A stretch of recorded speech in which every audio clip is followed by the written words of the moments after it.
Hello, good morning, and welcome to another edition of the CantinaMX podcast, special Gold Cup edition of the CantinaMX podcast. We are broadcasting live today from downtown, or as they say here, uptown, Charlotte, North Carolina, just steps away, well, about 1,000 steps away from Bank of America Stadium, site of Mexico's third and last group stage game between Mexico and Martinique, where Mexico escapes with a 3-2 victory against the boys in blue from tiny little Martinique, a country island so small that the coach couldn't even schedule friendlies. They had 1 week to prepare for the Gold Cup and end up giving Mexico a fairly competitive match here in Charlotte, North Carolina, in front of about 60,000 fans who attended the game at Bank of America Stadium in Charlotte, North Carolina. My name is John Jagu. Glad to have you with us.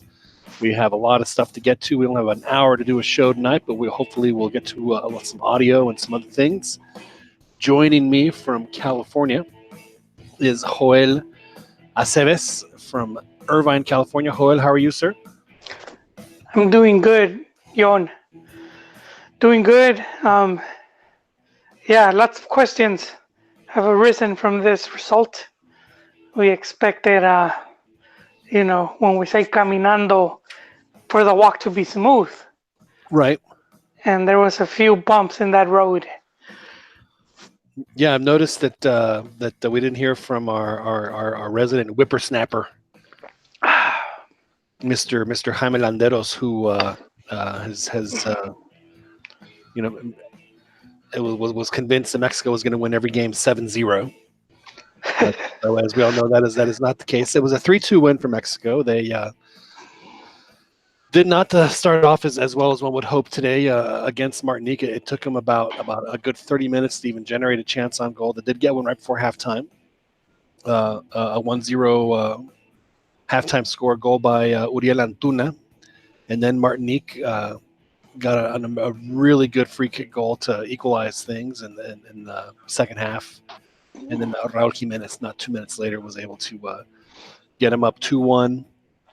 And then Mr. Navarro was able to get it up 3-1. And then Martinique got a second one. And the person who was most displeased, Joel, about the entire affair was Tata Martino. And if you don't mind, I actually will go ahead and play what he had to say to start off the his presser. So stand by. Let's see.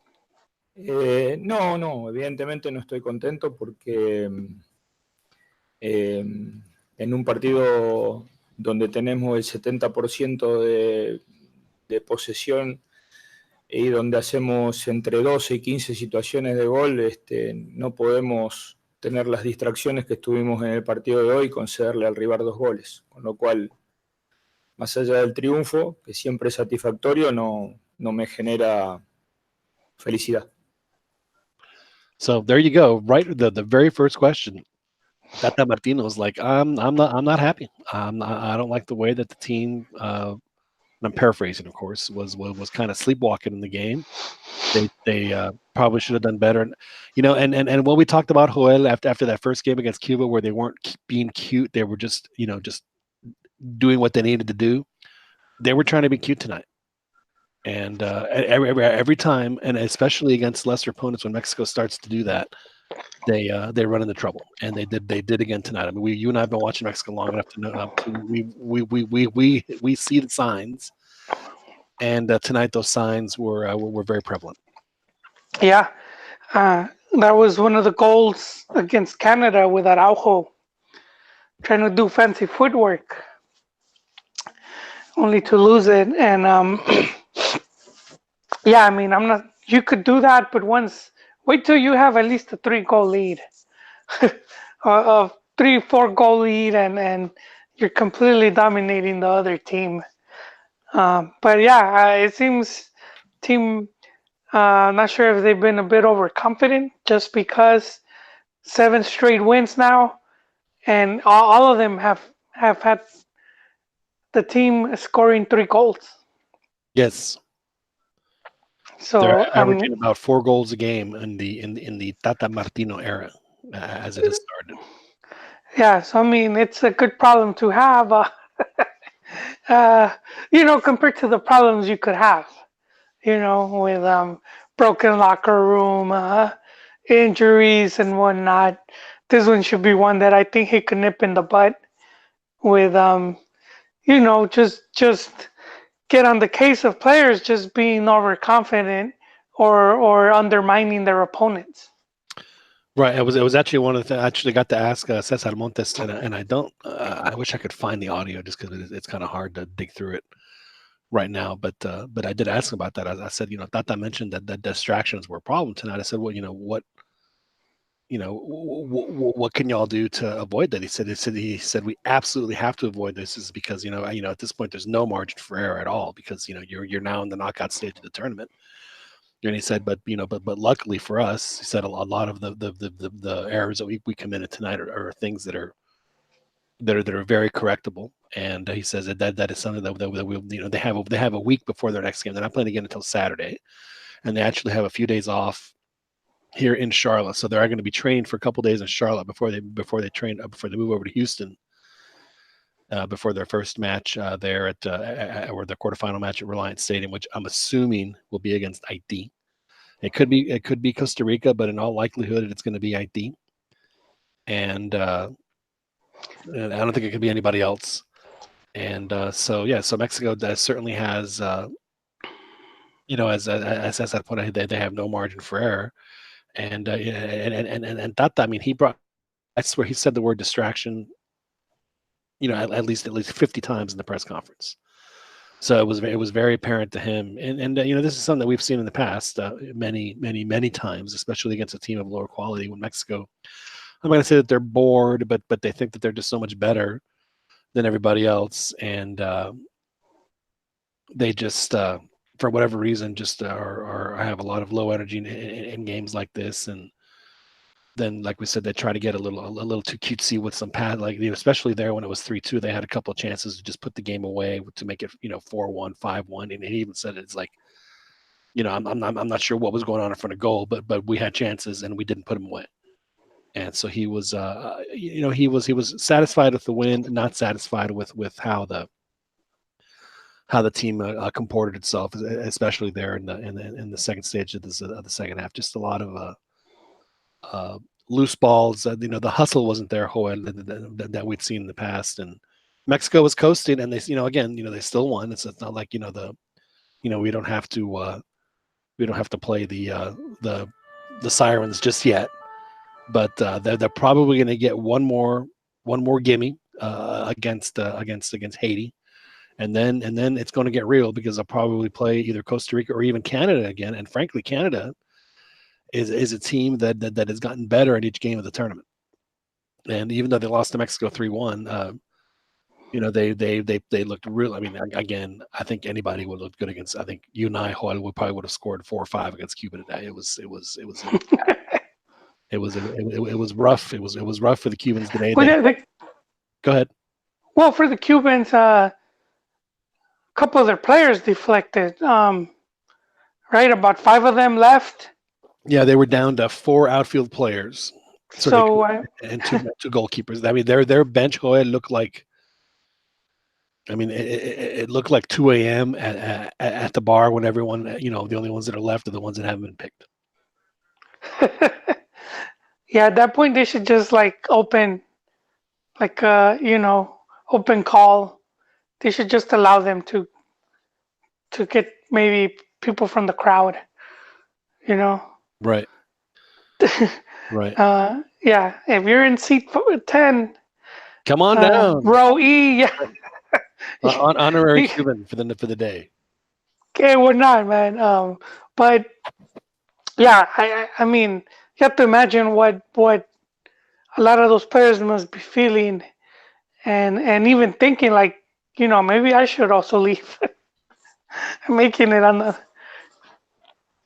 Yeah, it's been one of Cuba's biggest downfalls. Every Gold Cup, man, they lose about half the squad, and I'm surprised that Cuba hasn't said, you know what, we're just not gonna participate no more.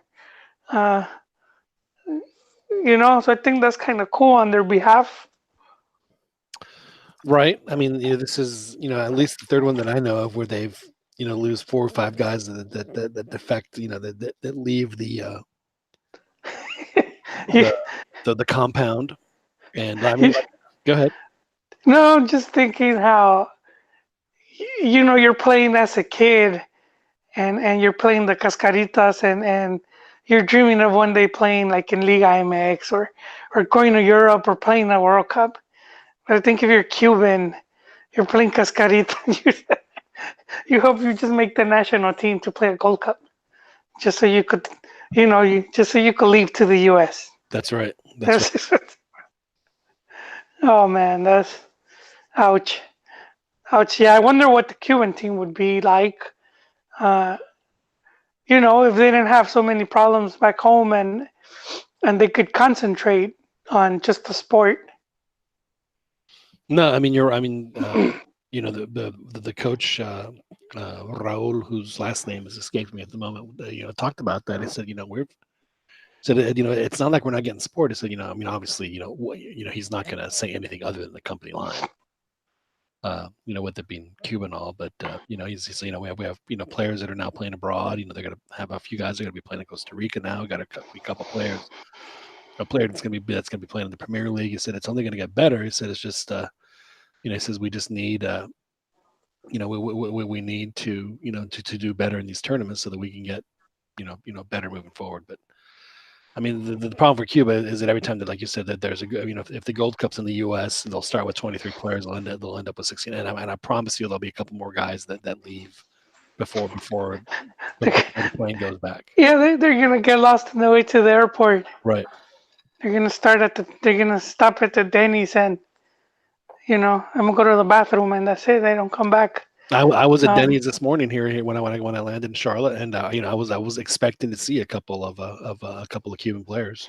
already working. That's right, just popping in. What, one of them taking your order or the washing dishes in the back? No, it was I was just expecting them to to break through. No, yeah. So Canada wins at 7-0. They are second in the group. Had Mexico lost that match, which I'm not saying it would have happened, but had they lost, then Canada would have won the group because they would have had the better goal differential, regardless of what the score was in Mexico's. How Mexico would have lost. It would have been Canada that had gone first, and that would have been very interesting. But tonight, Joel, I mean, if I think of how the team played, to me the biggest difference between tonight and what we'd seen in the past, at least a couple of games, aside from the fact that they were trying that hot dogging a little too much, was that Guardado and Rodriguez did not play as well as they had previously. That and also the winger, at least Piojo Alvarado did not have his best game. Now Raul Jimenez, on the other hand, I thought played superbly. I thought he was clearly and superlatively Mexico's best player. There's no question. What about Orozco? I'm hearing some criticism on that first goal. Well, the shot was on his post, but I mean it was a great shot. I mean the guy put it in the it wasn't as bad as Jesus Corona watching Piro's ball go past him as he's jumping to not save it. It wasn't that bad, but it was just a great shot. It was a great shot. Now could another goalie have done something better? Probably. Who knows? But the worst part for me was that the foul was a terrible, was just not a good call, and I think that was another thing that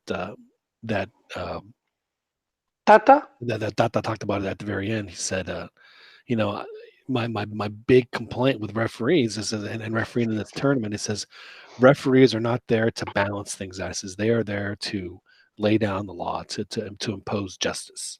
And he said, and a lot of those calls tonight, he says in my opinion, were trying to balance things out. And he said, and that is not what refereeing is about. Refereeing is about interpreting the laws of the game and making sure that justice is served. And in that sense, he's right. I mean, there were a couple of, and frankly, there were a couple of plays that the players that some fouls that Martinique made. That, I mean, how on earth they weren't yellow cards was just beyond me. I mean, and if you're not going to get a yellow for that, that sends a message to Martinique that, hey, we can be pretty rough with these guys, and this ref's not going to care. And we saw a lot of that tonight. And then Andres Guardado barely touches the guy, and he gets a yellow. I mean, it was like, you got to be kidding me. So I mean, there was some definite. Now I'm not going to go all America on the referees. I would refuse. Refereeing is part of the game, but I kind of understand where that's coming from in that sense that the refereeing tonight I think could have been better, and it put Mexico in some pretty tough positions. But like I said, this is the first time since 2011, Joel, that Mexico has won all 3 games in the group stage, which is frankly is just shocking. That that's what's happened, but that is what's happened. Well, it's gonna sound like Norberto Longo there. Excuse me. What's on tap there? I am having a post game Makers and Coke. Oh, nice. Yeah. Did you rate the mini fridge?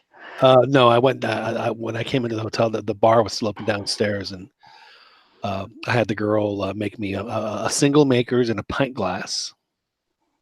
Oh, so that no, not just a single. I mean, not so I could have Oh, so you could add the ice.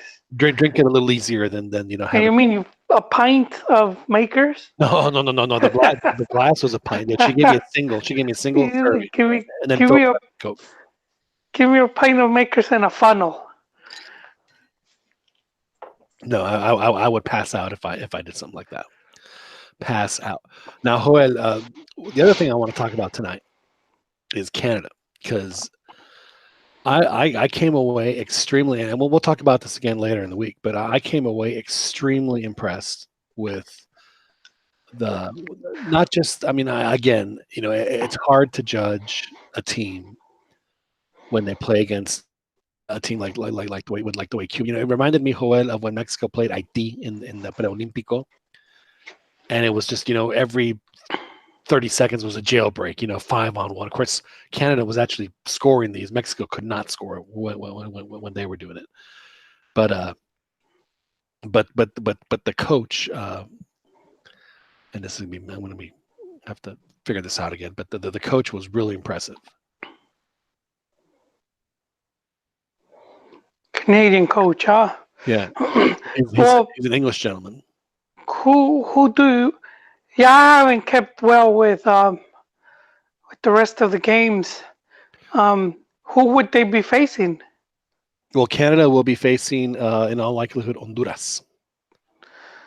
Oh, okay. Accessible rival for them? I'm sorry, not Honduras, Costa Rica. I was about to say, I'm surprised they even made it out.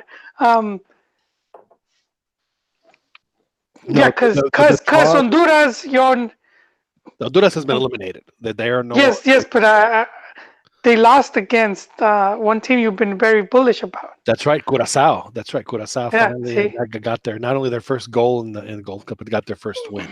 But we'll talk about Curacao here in a second. But Canada, John Herdman is the gentleman's name. He's an Englishman.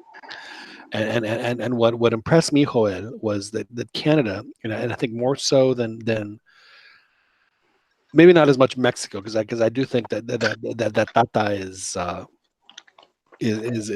would probably be on board to do the 8-year plan. I don't see an 8-year plan at all from the U.S., and especially considering that they're going to be hosting 90% of the games in the 2026 World Cup. But Canada has an 8-year plan with this gentleman. I think that Mexico is probably going to have an 8-year plan with Tata, provided that if Tata can clear this first hurdle, then I think that he's here to stay. And but the way that the way he's talking about, he's gone to all the MLS teams. He said he's talked to every U15 player that Canada has. He's gone to the lower leagues. I mean, he's really doing his due diligence to make sure that that he knows every possible player over the next 8 years that can contribute. And the other thing I like about him, Joel, is that he said, I like young players. I like playing young players. I think young players, they bring a lot more energy and enthusiasm to the game. And I would be, I would have to think that I think that Tata is a little of the same way. And I think that's one of the reasons why I don't think Tata was all that broken up about not having Chicharito and Hector Herrera and some of the other players. I think Tata understands that sometimes having the. I mean, think of Mexico in 2011 when they had Giovanni and Vela and Chicharito and all those guys that were just on the other side of 20. They're like no older than 22, and how unbelievably talented that team was and how strong they were and how good they looked. Again, I'm not comparing Canada to that team, but I think that the point is that when you have a young team like that, and if they play well, then it's very contagious, and then they're doing very well. So like we mentioned last week, and I know that Chiquis, who likes to rain on everyone's parade, it thinks that we're, for whatever reason, we're too bullish on Canada. I think Canada has a really good chance, Joel, of making the Hex. I think they have a really good chance of making the 2022 World Cup, just because Honduras is nowhere near the level they were. Panama's not going to be there. TNT is not going to be there. So those are three countries that were in the Hex, Joel, that are not going to be probably not. Yeah, and as pre-Hex rivals, I mean, you could probably get like El Salvador, Guatemala, and even those teams aren't as strong as they can be. I know Salvador is rebuilding. Again, I'm not even sure where Guate's at because but they didn't even make the goal. They've been suffering setbacks. Yep. So I mean, the time is now for them to take advantage of all that, and they're definitely preparing well. And having played Mexico and now facing Costa Rica, I mean, what more would you have wanted from this tournament aside from winning it?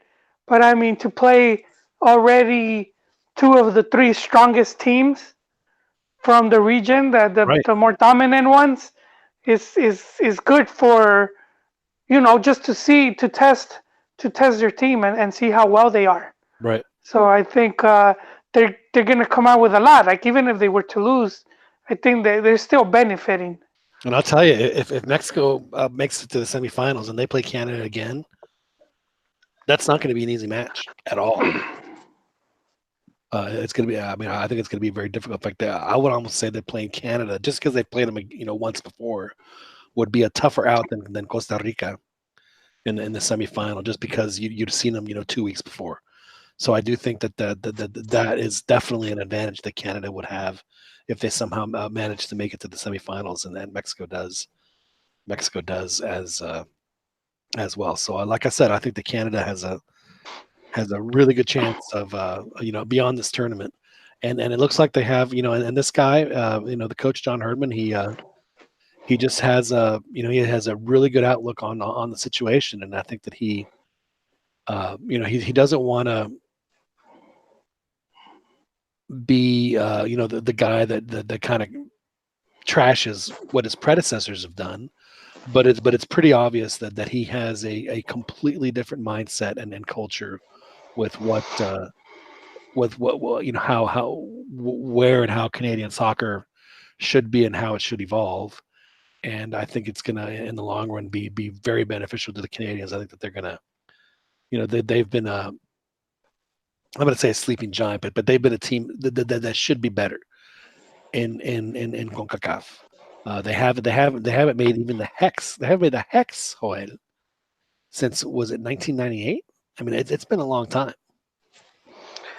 Ouch. Yeah. Well, they're due. Yeah. It seems like they're serious now. Yeah. Absolutely.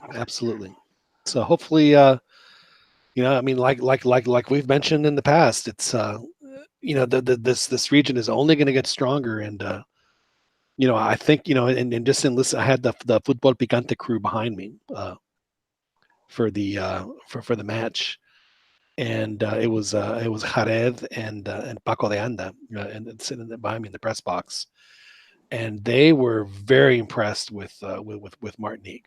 They they don't look like an amateur side at all. They said they obviously have some a couple of.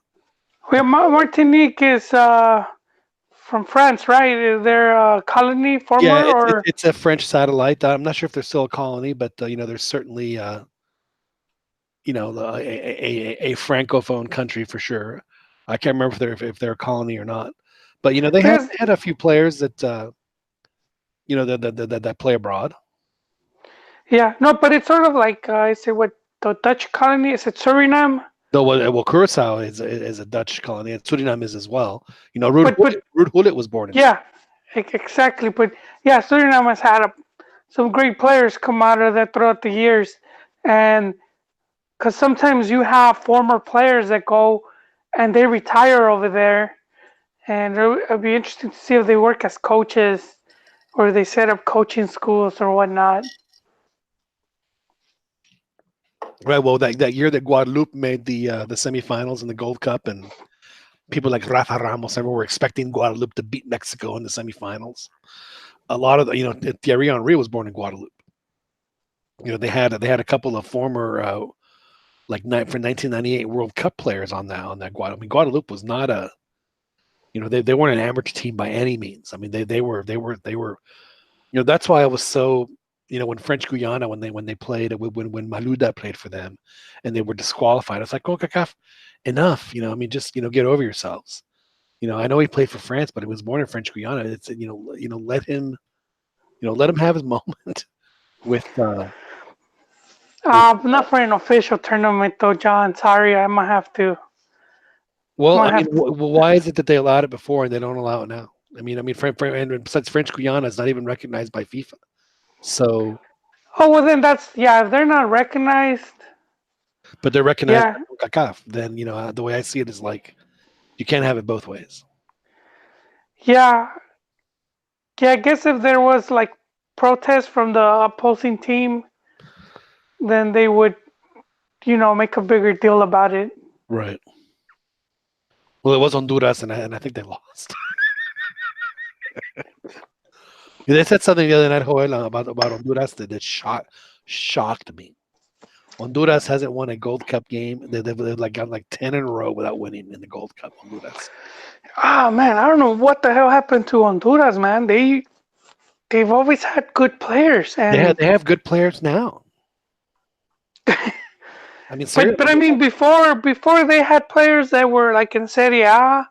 You had Pavon scoring regularly in Liga MX. They had stronger presence. Uh, Yeah, Carlo. For years I called him Carlos Costa. Apparently, it was just Carlo Costa. I had no idea. But he made Ochoa look bad in the World Cup qualifying. Now they're just not, for whatever reason, they just can't. They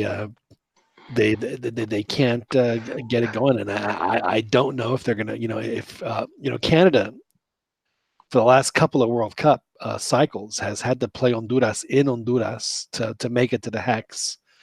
And in 2014, they lost 8-0. And then in the last one, I forget what the score was, but they ended up losing as well. So that's been their that's been the piedra en el zapato for Canada is Honduras, is Honduras. Going from the cold to that tropical heat, Right, which is bad for us. Humidity. As people in the press, we want to go to Vancouver. We don't want to go to San Pedro. Nothing against San Pedro Sur. Nothing against their lack of Wi-Fi. Yeah, but Vancouver is a pretty cool city, and if you get a chance to go there for the for World Cup qualifying, then I got to tell you, I think Canada it's going to be a tough place to play when teams are going to have to deal with that in the Hex. They're not going to be, and especially like if the Hex is in February, March, or whatever it is. If I were Canada, let's not play in comfy BC place in Vancouver. Let's go play in Winnipeg where it's going to be 10 degrees.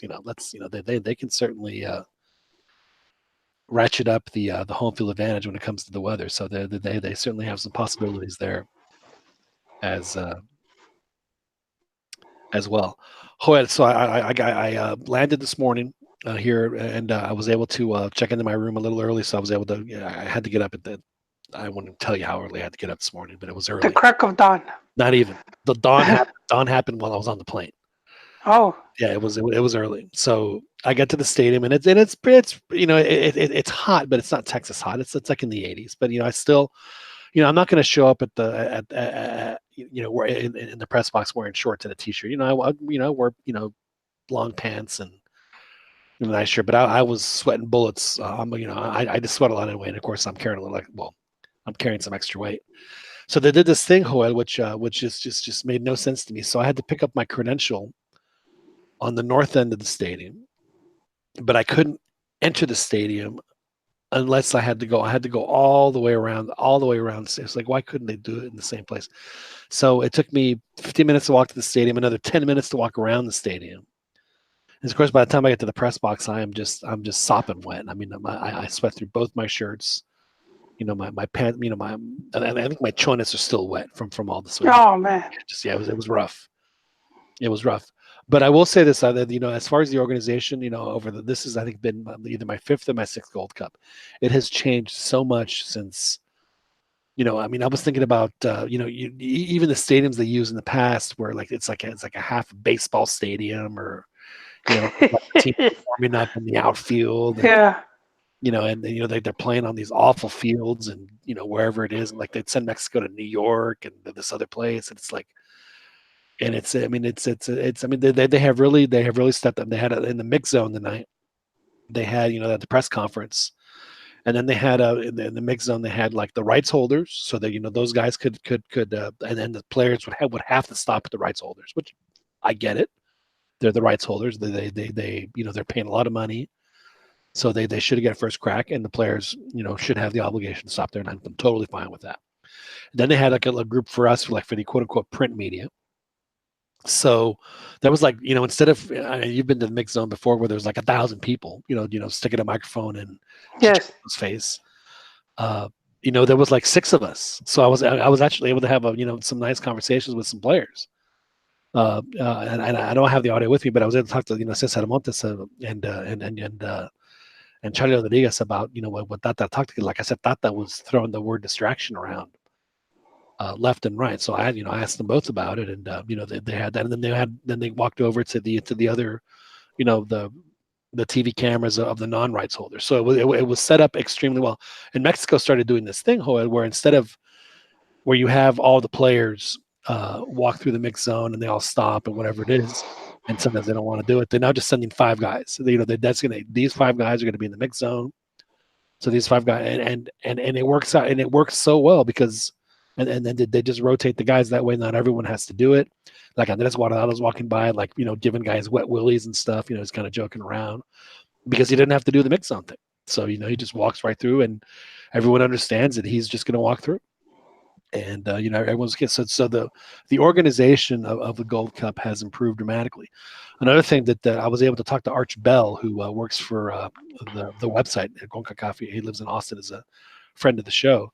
They've actually started chartering flights for teams. And so instead of having to fly commercial like they did in the past, they have a couple of chartered planes, and so they go from site to site, which is great.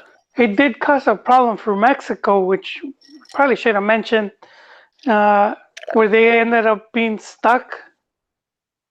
Right. Right. What happened was, so they have 2 chartered planes, but one of them had issues. So, and of course, they're flying from Denver to Charlotte, which is at least a 4 or 5 hour flight. So what ended up happening was the first flight left Denver, drops off everybody in Charlotte, and had to go back to Denver to pick Mexico up, and then fly Mexico back to Charlotte. They got it like at 4 or 5 in the morning because of that. So that's and Arch was like, he said, "Thank God I was on the first plane." Yes. So the organization of the Gold Cup, Joel, has improved dramatically over the past, at least in the 10 years that I've been covering it. So it's certainly, and that's how it should be, Joel. It should be, if you want this to be an important international tournament, then you have to treat it as an important international tournament. And I think CONCACAF is definitely doing this. So I'm very quick to point out a lot of the flaws that CONCACAF has, but I think that over the past 4 or 5 years, really ever since some of the less savory types have been involved, I think CONCACAF has really improved dramatically as far as the administration and organization of what it is that they're trying to do. And ultimately for them, the goal is to raise the level of play for everybody. So if that does happen, then Mexico won't be as hamstrung when they play some of these other Yeah. teams. Well, yeah, and I could see it happening with the League of Nations Cup. That is going to help at least the countries that are taking it serious or taking advantage. So we could put Panama to that list. Right. Um, it's a team that in the past years they built a stadium and they ended up going to a World Cup and they replaced teams like Guate and El Salvador, as Right. far as becoming a Hex regular. Are they even in the Gold Cup, John? I They haven't are. heard anything. They are in the Oh, U.S. group, and they're playing the U.S. for first place on Wednesday. So the U.S. plays Panama for first place. yeah. And the way that the Gold Cup is structured, and I think that this is still, I think, a kind of a goofy little thing, but the A's and B's, so it's the Mexico Costa Rica groups play each other until they get to the final. So the quarterfinals are like A1 versus B2 and B1 versus A2, and then the winners of that play each other in the semis. So there's no cruces other than just the A and the B. So the U.S. has it'll be the U.S. Panama, and then right now it's it's Jamaica and maybe Curacao. Curacao plays Jamaica. So if they tie, and this is going to be so typical of what's going to. Here's what's going to happen, Hoyt. Jamaica and Curacao are going to tie. So Curacao is going to have 4 points, and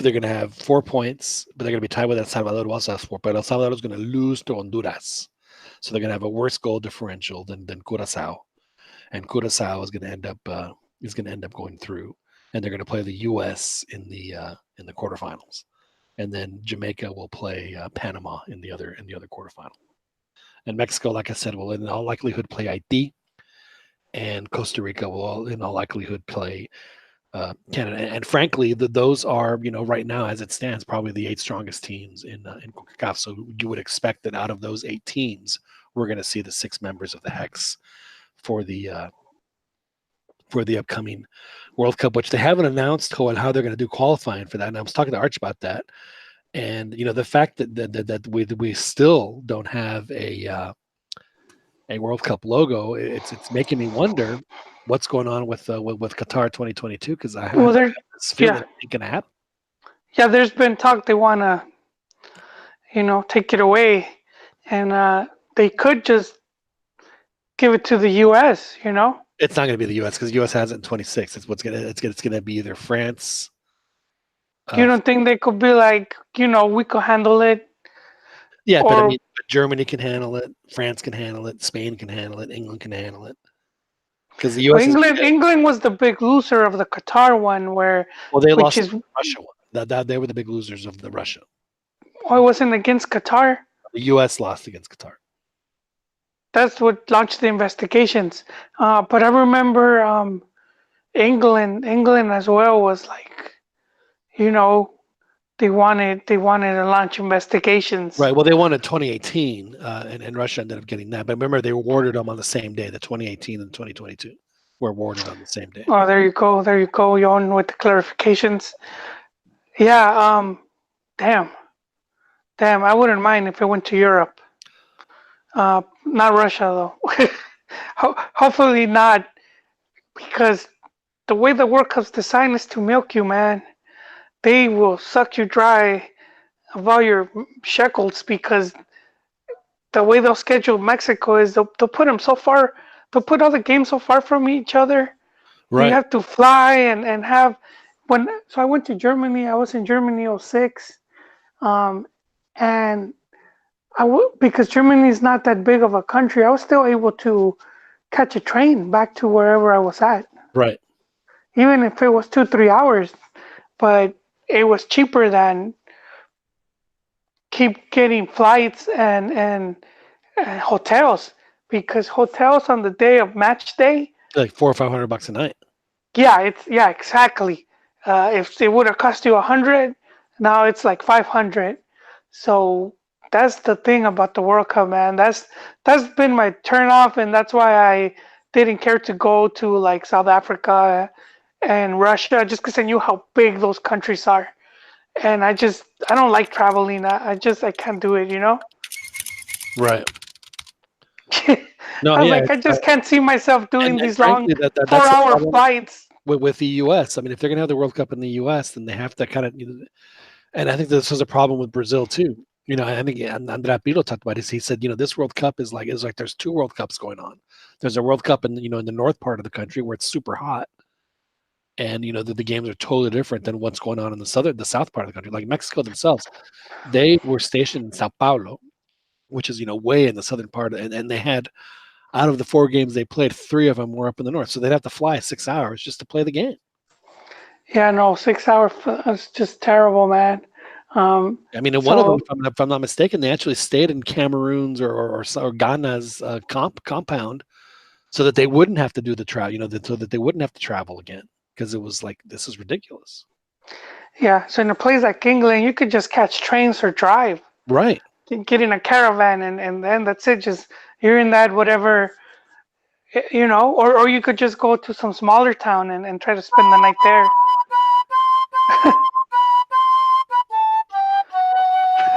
Exactly. I'm sure our good friend Mr. Marshall and also Numeritos Harrison would love it if it was in England. Yeah. Um, No. It was. Yeah. Exactly. I mean, and honestly, I think that's what's going to happen. I think it's going to end up being in England. Is what I think. well, let us see, and I might have to start. I don't know. I wasn't planning on this yawn. Uh-oh. Can't- Yeah, but yeah, it's getting to be the hour yawn. We got a good 6 minutes. Uh, 6 minutes. I think we got 10 minutes. Hold on. You have 10 minutes. 10. Oh yeah, yeah. My phone is Yeah. You're. is is 4 minutes up. Um, yeah, yeah. Damn. So this isn't Gold Cup related. Uh-oh. I don't know if you want to hear about it. It's pretty tragic. Oh, you're talking about what happened in Guadalajara this morning? Yes, it's pretty sad to read about it, and it's like, damn. It's with one of Mexico's promesas, Joao Malek, and he got wasted last night. He was at some club, and he ended up crashing a car, and it was a couple that were gonna get married on that day. Ugh. Yeah, they even have pictures of the wedding invites, and ouch, took both of them out. Oh yeah, they killed them both. Killed them both. Yeah, and it's a young kid, so who knows how this is gonna affect his Well, his career. his career's over. I mean, there's You so think so? I yeah. mean, because I mean, Max is. I know that especially in this country, in the United States, people are really cavalier with especially with gun culture. Like, if someone comes over to my house, I'll blow them away and this and that. Really, you're really gonna take somebody's life.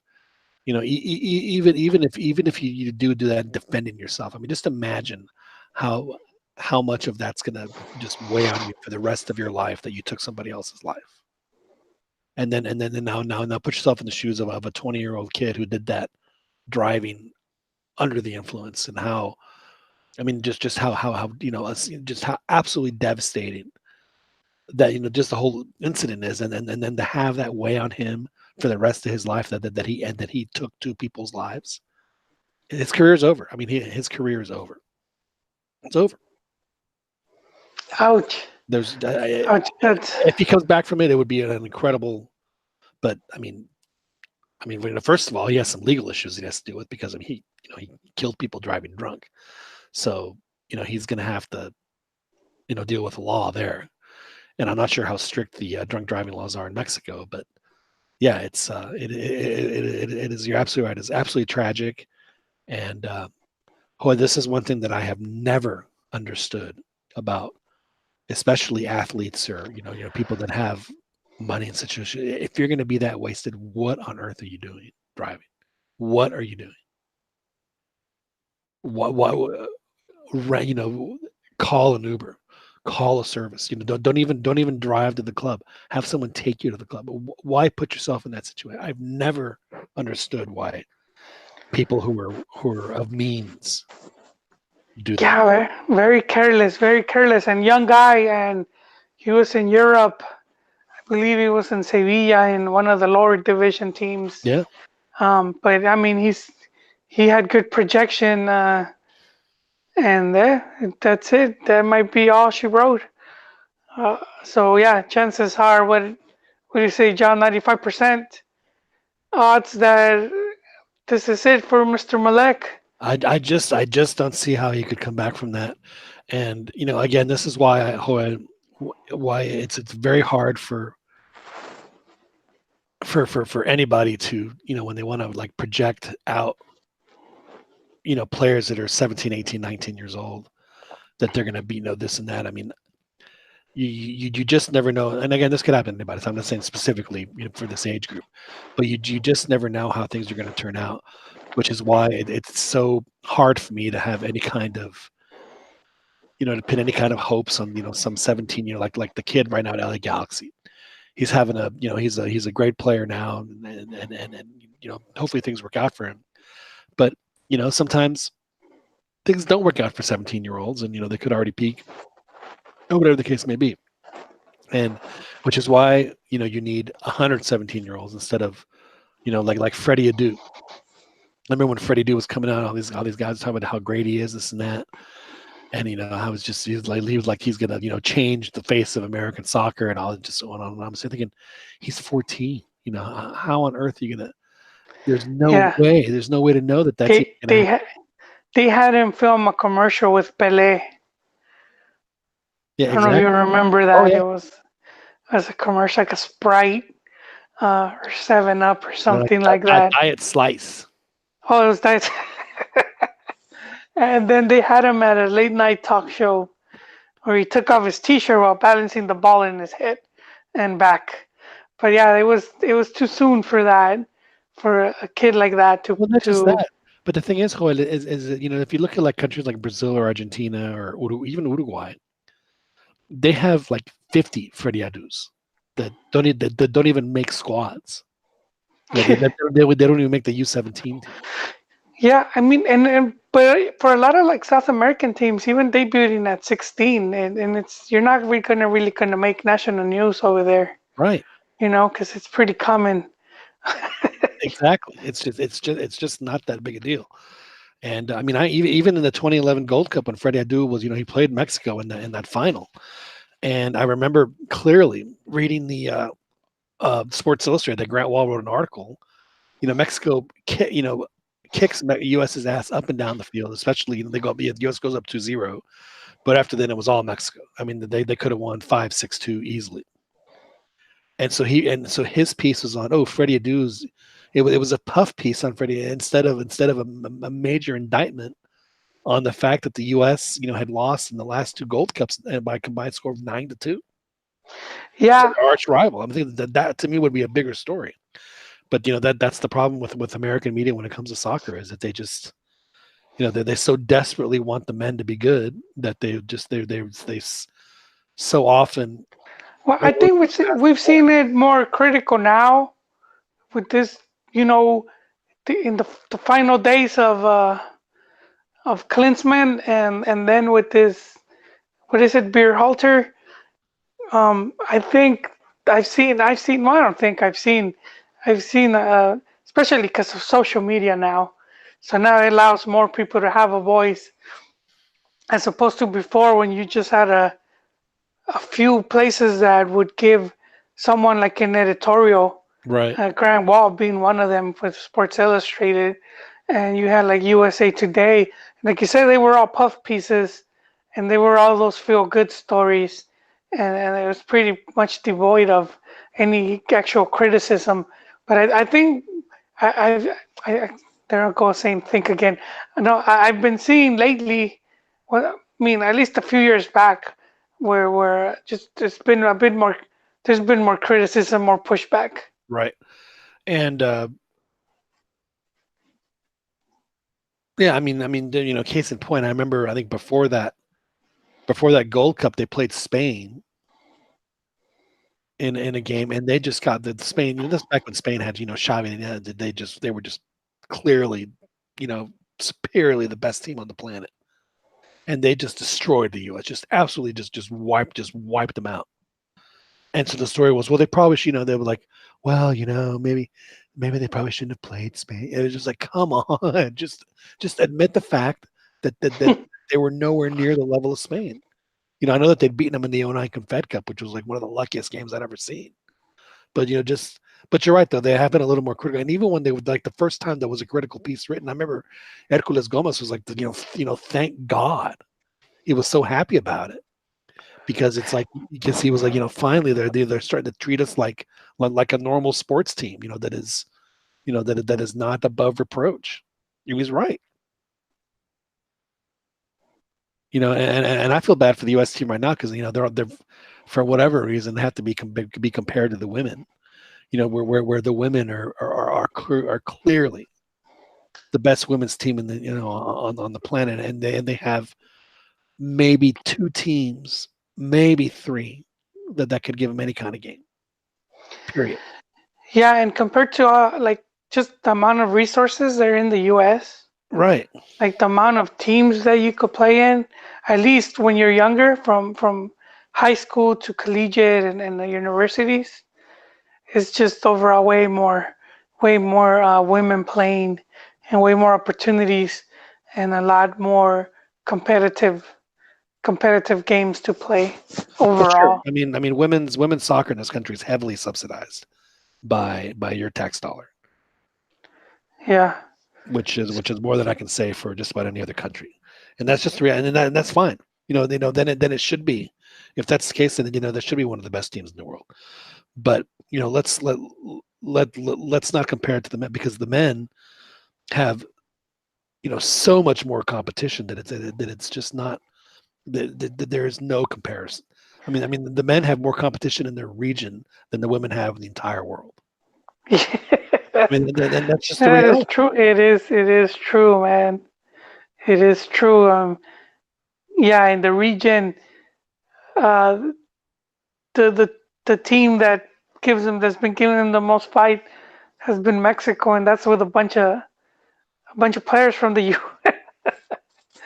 with Yeah, and with even with that, I mean, I know that Canada gives them a little more, for the women on the women's side, but yeah, it's just, I mean, it's just it is no comparison. I mean, the women for 20, 30 years now have been playing. They are a varsity team playing junior high teams, and yeah yeah, I remember the female U.S. Mex games, and they would always like slaughter Mex, and then Mexico finally started evening things out, but half of the players were all born in the right, U.S.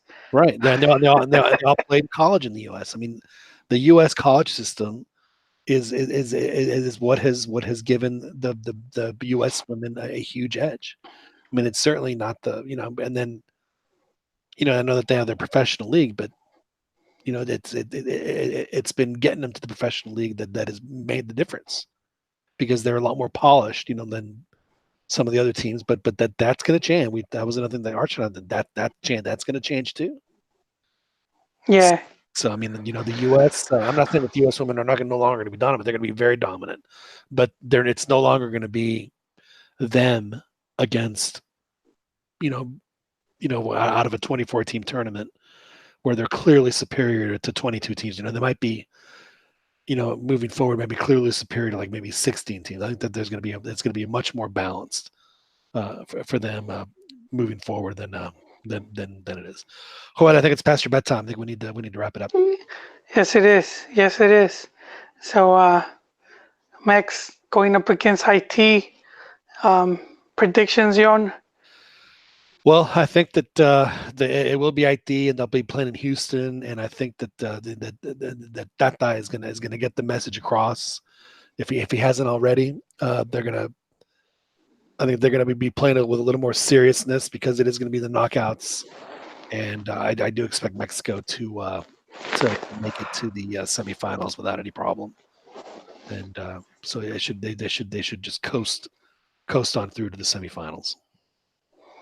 I agree. I agree, and I expect to see uh, more concentration in the next match. No more Absolutely. pussyfooting. No more hot dogging. No more, trying to make the fancy pass and other stuff. Just just like they did against Cuba. Just get the just get. It doesn't have to be pretty. Just get the goal. They were trying to impress the judges a little too much. I think. They just need to they need to forget that you don't have to gustar sometimes so much. You just have to score. Get the goals. Yeah, I would leave that G of the three G's of gustar, golear y ganar. I'll leave the gustar one to the Yeah, end. exactly. It's the one that's least important. Yeah, yeah. The yeah. So 1 week, man. We have 1 week to go, and I guess the news leading up to that week is gonna all be on La Stufa teams, Liga MX teams still building for the next tournament, and there's some friendlies that they're lining up already. I know Chivas will be playing River Plate on the 26th. That's right. And then the league starts, in mid-July, which we will be a part of. And and I'm sure that Joel, when we have our podcast again on Thursday night, we will have ample reasons to over the next few days to play this, because I'm sure that Oh, she and Manuel will find some reason to I get it. think they've come down. I was at the Twitter sphere, and I don't see much of the outrage anymore. Well, just give it time. Just give it time, because they'll have something to get them upset between them. Something to get them upset. All right, Joel. Well, thank you very much for joining us. Always a pleasure, John. And thank you, the listener, for joining us. It's been a very busy day here on the Cantina side. We were on the Twitter almost all day, except for when I was napping. But I'm glad that you guys were able to join us here on the podcast, and we'll do this again on Thursday. And we'll have a preview of what's happening over the weekend, and we'll wrap up the Gold Cup. And like Joel said, we'll get into some Estufa talk. But for Joel Aceves, my name is John Jagu. This has been the CantinaMX podcast, and we will talk to you guys again later this week. Thank you for joining.